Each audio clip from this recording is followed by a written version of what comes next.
Hi, I'm Florence Dowrick, a MajorTim.space honorary young ambassador. This is Ellie Taylor-Brewin, a MajorTim.space young ambassador. Today, we are interviewing David Mackay. David, could you please introduce yourself?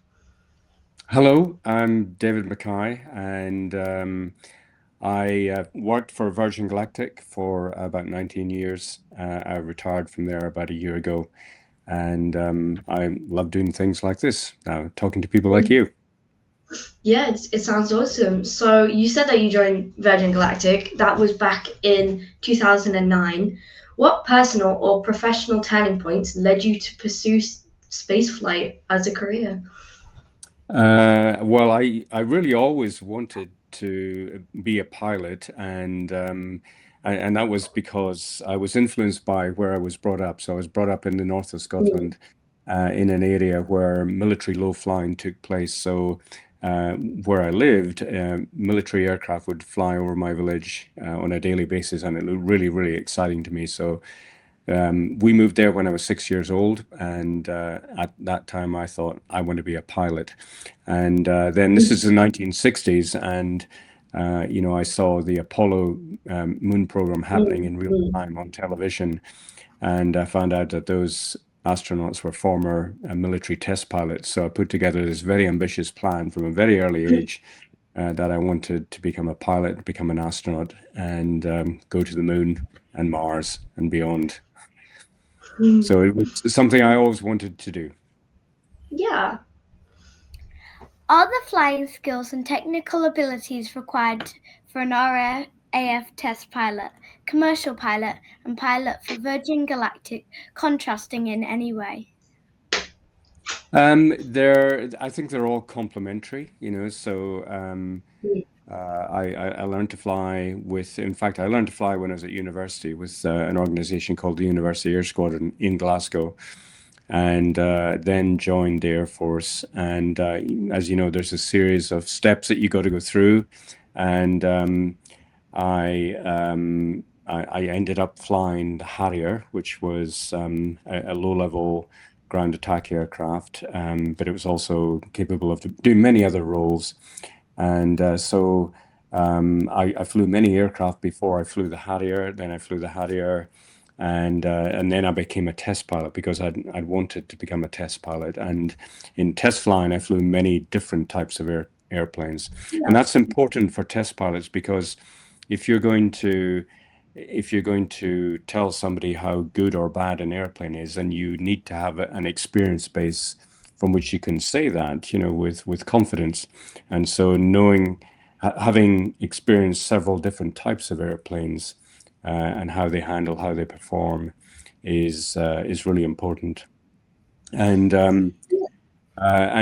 and then I became an airline pilot, and then into flying this amazing air-launched rocket ship, Spaceship One, and it's basically, it's another airplane, and so it flies essentially. It flies the same. It's every airplane is a little bit different. Mm. Spaceship flies pretty much like any other airplane. So it's got a control column or a stick, and you move it in the appropriate direction to make the spaceship move in the direction that you want it to move. And but it's also slightly unusual in mainly in its performance because when you light the rocket motor, the acceleration is tremendous.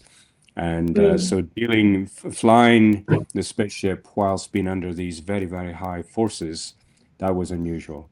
But it's like everything else in life. You train hard for it. You decide what you need to do to prepare yourself the best you can for what you're about to do, and work hard at it, and it all works out fine. So the skills, I think, were all transferable and all important. That's cool. What does it feel like physically and emotionally to cross the boundary of space and look back at Earth? So, as you know, there's no line there that you suddenly Mm. jump across and become in space. Basically the atmosphere thins more and more and more the higher you go. And so the but the the feeling is of being in space is amazing in itself, you know. So there, when you're in space, you're effectively weightlessness on this suborbital flight that we flew on. Yeah. So there are no forces on your body, and now the rocket motor is shut down, and there's no noise in the craft in the spaceship at all.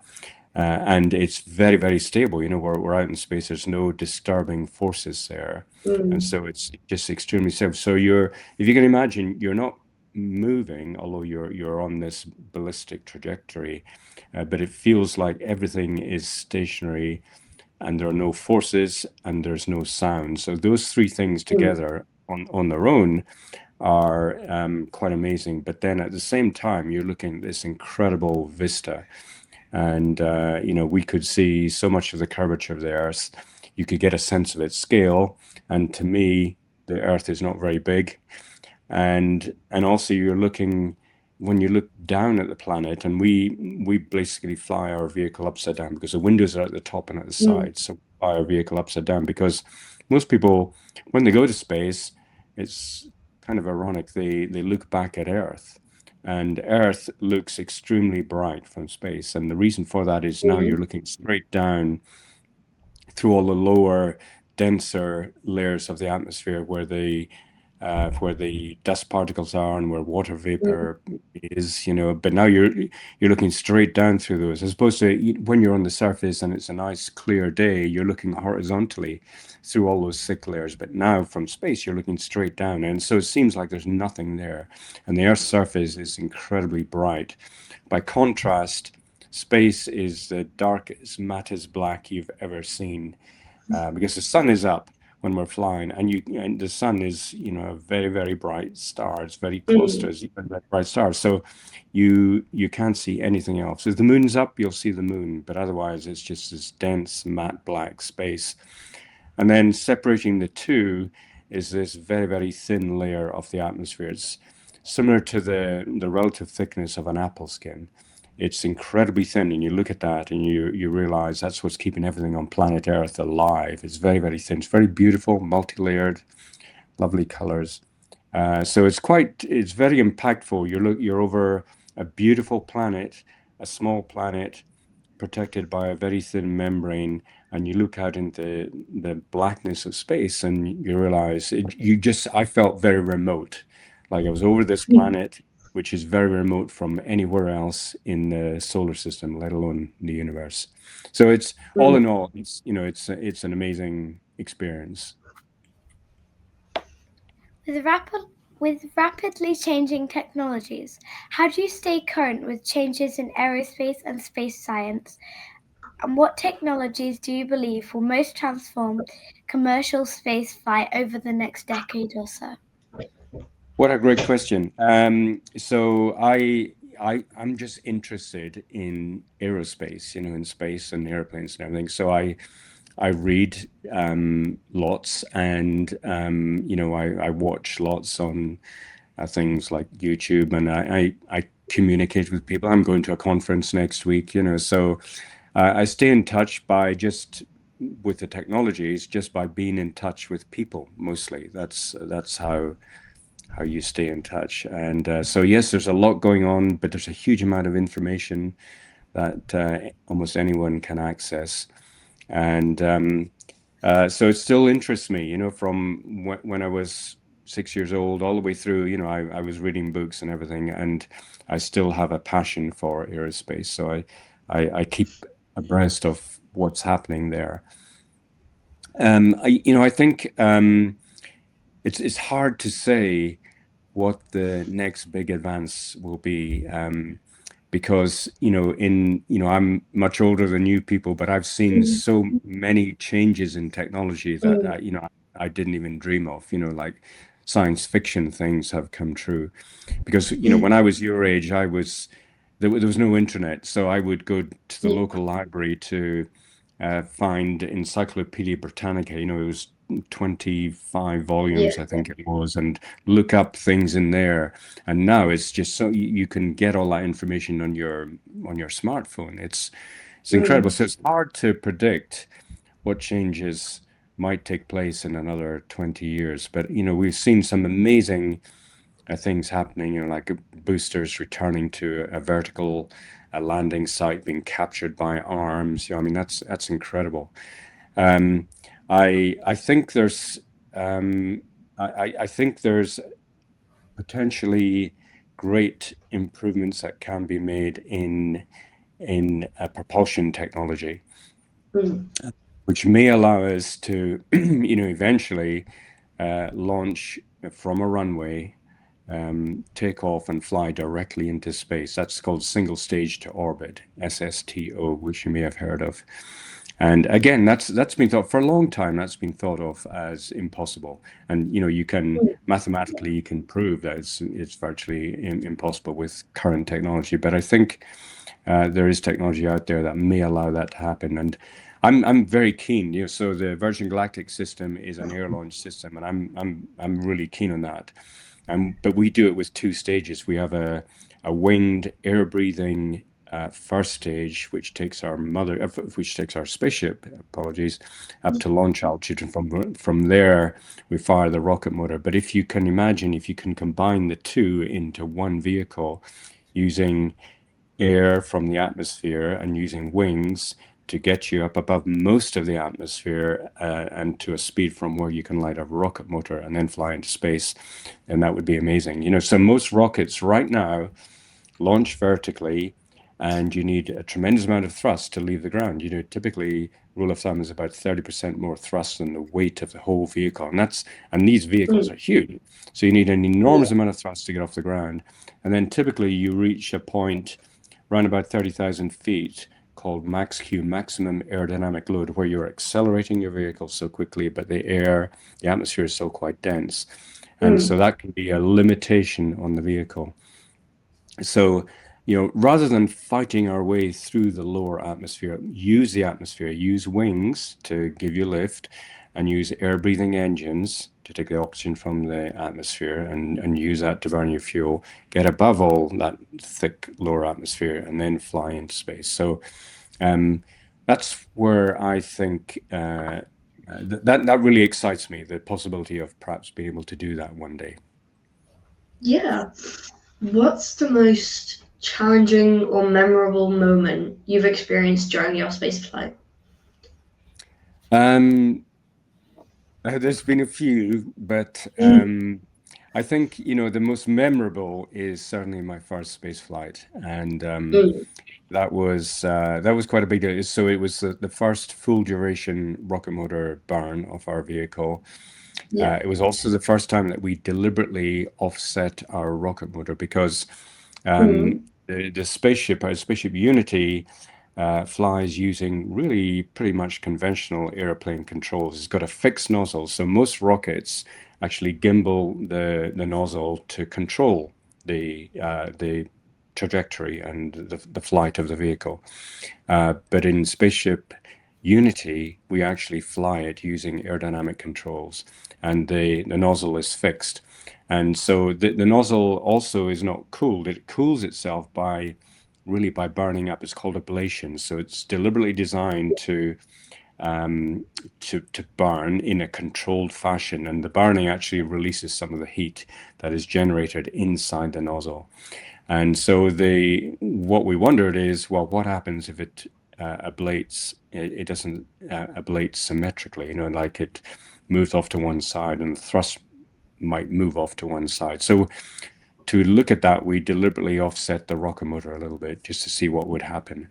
And the final, and maybe the biggest event on that flight was that we had someone in the cabin for the first time. So, when Virgin Galactic got going, and we asked our customers, well, what would you like to do in space? And they almost all said, well, I want to float like in weightlessness. I want to experience weightlessness.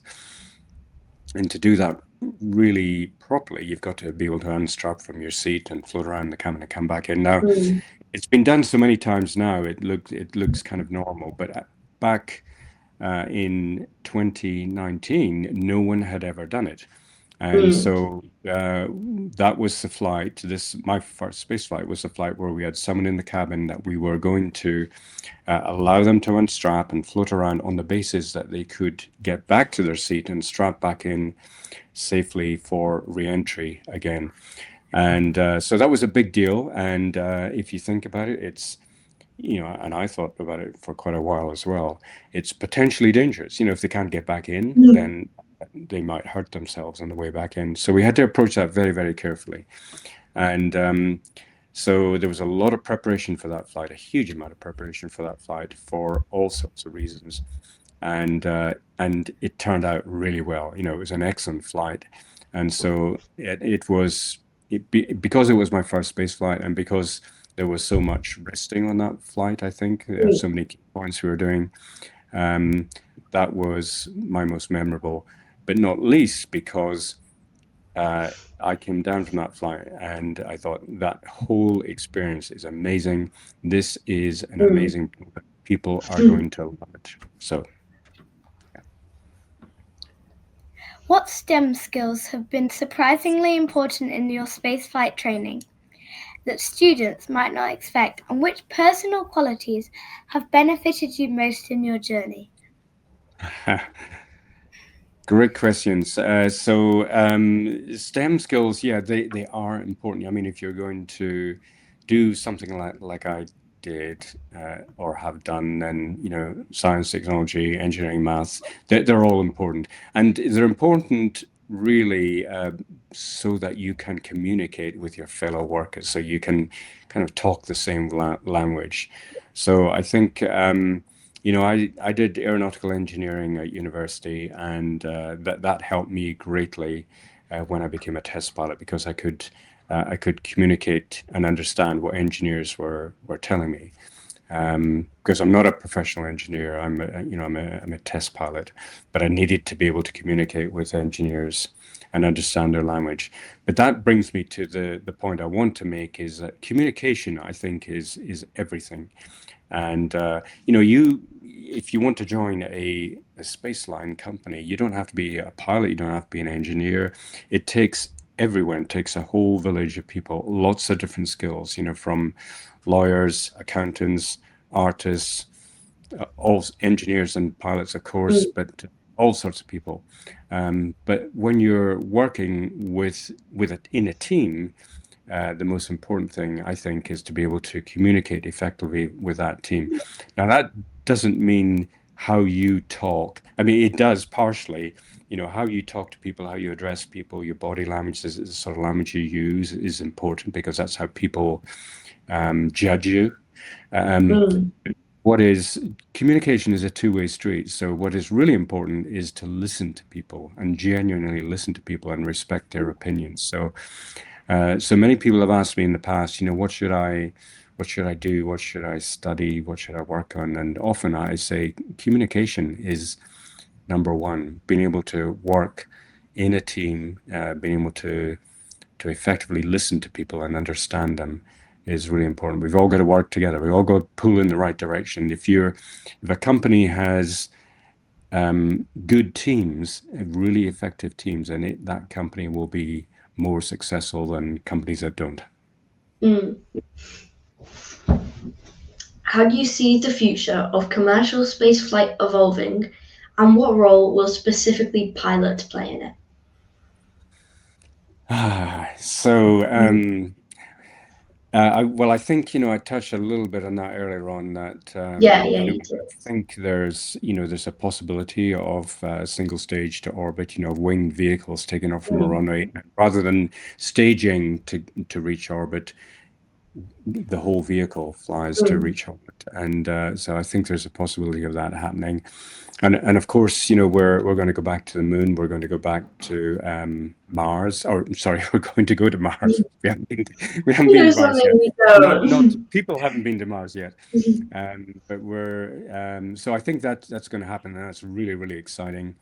The roles of pilots, that's interesting. And of course, I'm biased. I'm a pilot, and I believe in what I do and everything. But I think AI, pilot aids. I'm all in favor of pilot aids, and having a machine or a system that can help me make a decision or me fly a vehicle and be safe, and everyone on board the vehicle be safe. That makes sense.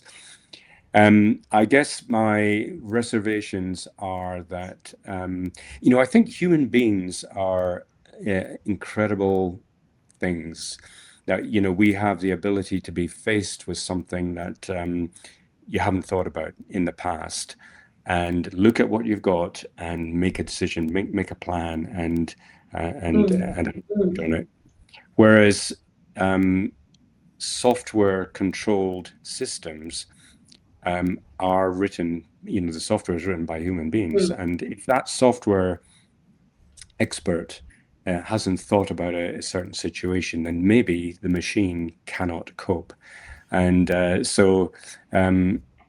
may well be proved to be wrong about this, but I feel that humans should always be in charge of the machine, ultimately in charge of the machine. They should allow the machine to help them, and not be afraid to ask the machine to help them and give them advice, but also always have ultimate control, because of our innate human flexibility.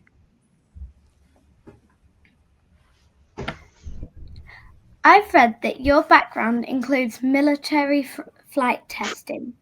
Was the adrenaline rush of piloting Spaceship Two similar to flying a Harrier low level in the dark during night, or unlike in terms of the pressure and thrill you experienced? Yeah, so the Harrier was a really interesting airplane, and I loved it, and it was very demanding. Flying at high speed at low level over undulating terrain, you really have to pay attention to what you're doing, and at night, arguably even more so. But we had some amazing devices to help us do that. Very, very, basically light amplification devices, night vision goggles, that allowed us to see. And then we also had a different system which used the infrared spectrum to show us what the ground was doing. So we had some really, really clever devices that helped us do that. I have to admit, flying the Harrier was a tremendous rush at times, and I really enjoyed. I guess I am a little bit of an adrenaline junkie, but I really enjoyed kind of thing. Compared to the spaceship, well, it's interesting, that when it came to my first space flight, the first time I was ever going to the first time I was ever going to light the rocket motor, which is only going to be for 20 seconds, one of the early test flights. So I knew the acceleration was going to be very, very high. And to prepare myself for that, I thought back to my early Harrier flying. When I was learning to fly the Harrier, we had very lightweight aircraft, so there were no bombs or missiles or anything like that on board.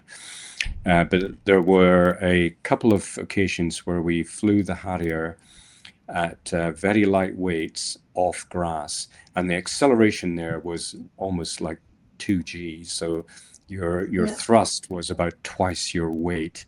So that was tremendous acceleration. So to prepare myself for the spaceship, I put myself back into that moment, that time where I was new to the Harrier, and I was doing that for the first time, accelerating off grass extremely quickly, and being bumped around because the grass is never completely smooth. And that was my preparation. What I hadn't thought about was, when we lit this rocket motor, 20-second burn, we actually shut down. The altitude that we shut down at was about 60,000 feet. Now, the air is pretty thin there, but we were going really, really quickly by this stage. And so there is still quite a lot of drag on the vehicle. So what I hadn't prepared myself for was the shutdown, where I got thrown forward in my straps as the motor shut down. But so there, I think there were many times where, as I said, earlier on, all the flying that I've done in all the various aircraft, almost all of it, it builds up your experience, and it prepares you for the future. Yeah, I think that's a good way of looking at it. Richard Branson's philosophy centers on embracing failure, specifically to view every failure as a learning opportunity. Even if you fall flat on your face, at least you're falling forwards.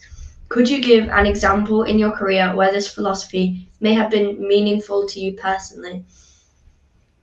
Yeah, I mean, again, many times, so life isn't easy, and when you're doing Mm, difficult things and complex things, it's almost never going to go really, really smoothly. So you have got to be prepared for things that break, and it's, you build, maybe you've got a mm, project at school or something, you got to build something and it doesn't work or it breaks. And yeah. that's really disappointing. Um, but you've got to look at it, you've got to try to look at it differently and say, well, this is broken. Why did it break? And if you can understand why it broke, now you can change it and make it better. And now the next time you test it or you use it, hopefully it'll work. But if it doesn't, maybe you'll get a little bit further. Maybe you won't, and you have to go back to the drawing board again. But when something fails, you've got evidence. It's Mm, failed. What part is broken? Why is it broken? What can I do to stop it breaking again? And so that's I've lost count to the number of times that there have been setbacks in my career where things haven't worked out. But if you're positive about it and you just sit down, figure it out, you can usually improve. I mean, you've got to be realistic from the start. I mean, yeah. if you set out to climb Mount Everest, you're kidding yourself if you think it's going to be easy. You're almost certainly going to come to a point where you think, I can't do this. I think I'm going to hurt myself or worse or whatever. You got to be realistic and expect these sorts of things, these sorts of questions are going to come into your mind. And so, it's very important, I think, to remain positive. You've got to be realistic, always be realistic. But I think optimism, having an optimistic attitude is really important. Having a Mm, pessimistic attitude can be, mm. It's disastrous. not gonna I get mean, you anywhere. that's not good. Being optimistic, I think, is really important, but it's also important to be realistic. Richard Branson mentioned the experience was more magical than I've ever imagined. Did you discuss the emotional impact of the flight afterwards, and how did his reaction compare to your own? Yeah, so we did talk afterwards, and we talked about various things. I mean, I think for almost everybody, there's an initial reaction, and it's Mm, kind of, I mean, this might sound trite, but wow, that was amazing. mm, But it's deeper, as time goes by, and this happened to me. I thought, yeah, I came down thinking, yeah, that was extraordinary. But it's when you reflect on it over the coming hours, days, weeks, even months afterwards, it becomes more meaningful. You kind of get mm, more out of it the more that you look back. And then, talking to other people that you've been on the flight with, or people who have also been to space, I think it kind of it settles more in your mind. It becomes more impactful. yeah. So I think Richard, yeah, he was like everybody else. His initial reaction was he was kind of blown away by it all. It's extraordinary. Yeah. But I think what we always wanted was I wish everybody could go and see it because from Mm, space the Earth looks, as I said, small and mm, precious and beautiful and vulnerable. And I think, if everybody could see that and really, really understand it, then I think there'd be less fighting on Earth. You can't see boundaries from space. It's just Earth. And I think if everybody could see that and appreciate how small, precious, beautiful, vulnerable planet Earth is, there'd be many fewer problems on planet Earth. And I think we'd all mm. be looking after our planet much more carefully than we perhaps are now. Yeah, seeing it from a new light as it is. Yeah. Mhm. This is the final question. What advice would you give to young people wanting to pursue a career in the field of spaceflight? I would say go for it. It's, I think it's a very exciting field. I think space is really, really important. I think you probably appreciate that as much as any people of your age. Space, we are reliant on space, on technology that is in space, very, very much more than we ever have been in the past. And it's only going to increase in the future, I think. And so space, I think, is really important. I think it's also, it captures people's imagination in ways that perhaps other industries don't necessarily do. And I think it's partially because space is the door to everything else, to the solar system, to the universe. There's so much more out there. A lot of it is, it's very hard to conceive how we can get there, how we can see it. But who knows what may happen in the future. So I think space is also about exploration, and exploration is also exciting. Seeing what's out there, understanding what's out there, and I also would say that there's room for everyone there. I mean, in the industry itself, as I said earlier on, you don't have to be an astronaut. You don't have to want to be an astronaut or an engineer or, mathematician or scientist or whatever. It takes a whole community to make a space company. And so there are great opportunities, and I think also, in the UK, the UK is in a very important position geographically to make a great use of space in the future. So I think it's a very exciting time, and I think the opportunities now for people like yourselves are way, way greater than they were when I was your age. I mean, for me, it was just a dream. It was something happening in a foreign country, and I didn't think I'd ever do it. But at the end of the day, I did. It took a lot longer than I ever thought it would, but I finally got there. But for people like you, I think there are many more opportunities out there if you want them. Yeah, thank you so much for joining us for the interview. You clearly know a lot of stuff about space and space flight, and you're obviously really excited by it. And I think it was just really interesting and wonderful to talk to you. Well, thank you. You had some Really amazing fascinating. questions. Yeah, your questions were amazing, and you'd obviously thought about them very carefully, and so it was great fun talking to you. Thank you. Yeah, Thank you. bye. Okay, bye.